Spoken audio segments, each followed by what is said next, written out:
नमस्कार, आपण पाहत आहात ठळक घडामोड क्राईम न्यूज. निर्भीड पत्रकारिता आवत सत्याचा.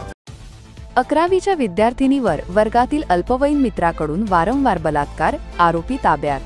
11वीच्या वर्गात शिकत असलेल्या अल्पवयीन मुलीवर तिच्याच वर्गात शिक्षण घेत असलेल्या मित्राने वारंवार बलात्कार केल्याची धक्कादायक घटना उघडकीस आली आहे.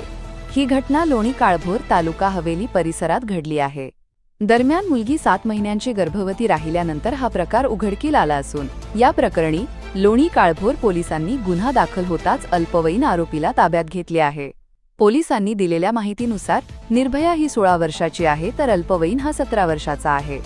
दोघेही लोणी काळभोर परिसरातील एका इमारतीत राहतात.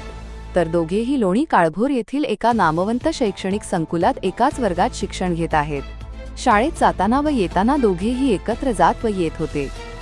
दोघेही एकाच शाळेत व एकाच वर्गात शिकत असताना दोघेही एकत्र अभ्यास करीत होते. दोघे जण जानेवारी 2025 यावेळी इमारतीच्या गच्चीवर अभ्यास करत होते. तेव्हा आरोपीने गच्चीवर असलेल्या रूममध्ये नेऊन निर्भयावर जबरदस्तीने बलात्कार केला.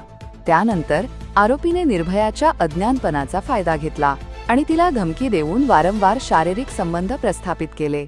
सदर प्रकार हा जानेवारी 2025 ते 11 सप्टेंबर 2025 या दरम्यान घडला आहे. या प्रकारातून निर्भय तब्बल 7 महिन्यांची गर्भवती राहिल्यानंतर हा धक्कादायक प्रकार उघडकीस आला आहे. प्रतिनिधी अविष्कार फुले सोबत ठळक घडामोड.